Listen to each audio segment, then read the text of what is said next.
News 18 की तरफ से आपको सीधा प्रसारण दिखा रहे हैं जो कांग्रेस पार्टी की तरफ से कांग्रेस ऑफिस में बनाया जा रहा है विजय दिवस, जो शहीदों को सम्मानित करने के लिए ये दिवस का आयोजन किया गया है, जिसके मुख्य अतिथि पूर्व कैबिनेट मंत्री माननीय श्री नेगी जी हैं, जो यहाँ पे आप देख सकते हैं श्री सुरेंद्र सिंह नेगी जी हैं। भारत माता की जय, भारत माता की जय, वंदे मातरम, वंदे मातरम।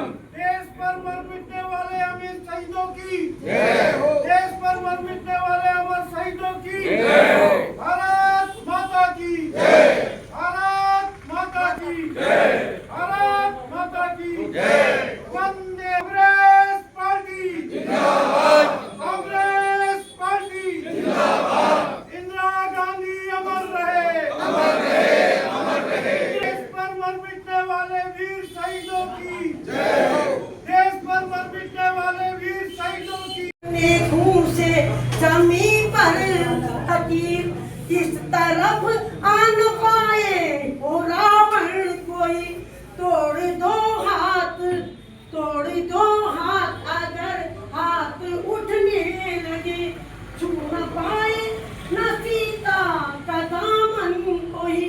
राम भी तुम ही, लक्ष्मण तुम ही साथियों, अब तुम्हारे हमारे वतन साथियों, अब तुम्हारे हमारे वतन साथियों, अब तुम्हारे हमारे वतन साथियों। आज बहुत सारे लोगों ने उस युद्ध में अपनी शहादतें दी, जो शहीद हुए उनको हम नमन करते हैं और उनके परिवारजनों को भी बहुत बहुत संवेदना प्रकट करते हैं कि उनके ही बलबूते पर आज हम लोग सुरक्षित हैं और हमारे जांबाज जो सेना है, यहाँ तक के लोगों ने इस बात को जो है प्रथम जो विश्व युद्ध हुआ था जिसमें जसवंत सिंह जी और गबर सिंह जी को वीर चक्र से नवाजा गया, उस युद्ध से जोड़ा जाता है कि ये बहुत ही रणनीति के तहत लड़ा गया ये युद्ध है और हमारे सैनिकों ने जो अदम्य साहस और शौर्य का जो पराक्रम दिखाने का प्रयास किया वो अद्भुत है और निश्चित रूप से हम कह सकते हैं कि उनको सल्यूट करते हैं।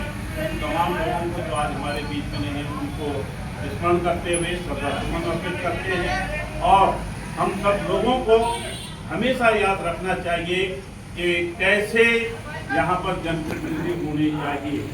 देश की बागडोर किन जो है हाथों में होनी चाहिए। श्रीमती इंदिरा गांधी चाहती तो उसको जो है राजनीतिक परिवर्तन करते हुए राजनीतिक लाभ उठा सकती थी उस युद्ध को, लेकिन उन्होंने कभी भी इसको जो है राजनीतिक हथकंडा नहीं बनाया और ना ही आगे बढ़ने का कोई प्रयास उन्होंने इस दिशा में किया। तो इस प्रकार के निष्पक्ष रूप से जो लोग अपने देश और राष्ट्र के प्रति समर्पित होते हैं, जिनको पीड़ा होती है कि कैसे हमारे देश को आगे बढ़ाने में हमको कामयाबी मिलेगी।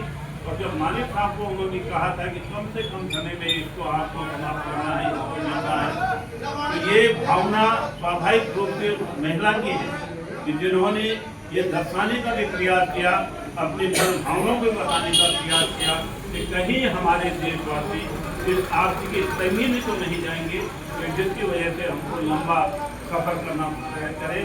तो ये एक बहुत दूरदृष्टि का जो उनका सपना रहा है और इसीलिए मैं समझता हूँ देश आगे तरक्की करता रहा है।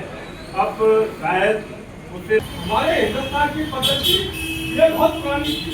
अगर आपने महाभारत फिल्म देखा होगा तो महाभारत में दो बने थे, एक तो अभिमन्यु मारा गया था और एक कमल भी उन्होंने था। अब एक कमल भाई धारे आज आ जाओ फिर लोग एक चक्रव्यूह और एक कमलव्यूह की संरचना हुई थी महाभारत काल में, आज से 5000 वर्ष पहले। आप सबके दिमाग में शायद होगा। उसी पद्धति को ध्यान में रखते हुए उसका अंग्रेजी रूपांतर हुआ नोडल पॉइंट और स्ट्रॉन्ग पॉइंट बने। हमारे साथ है और अपने हमारे गवाह के थे। जो है इसको डिसेप्शन प्लान बोलते हैं, डिसेप्शन प्लान, धोखे का इल्लू। टीवी आपको सीधा प्रसारण दिखा रहे हैं, जहाँ आप देख रहे हैं कि यहाँ पे विजय दिवस मनाया जा रहा है और यहाँ पे जो हमारे शहीद हैं उनको सम्मानित करने के लिए समस्त पदाधिकारी, कांग्रेस पदाधिकारी और पूर्व मंत्री, कैबिनेट मंत्री श्री सुरेंद्र सिंह नेगी जी की अध्यक्षता में ये कार्यक्रम किया जा रहा है। मैं निधि मैसी, नवीन न्यूज़ 18 से आपको सीधा प्रसारण दिखा रही हूँ।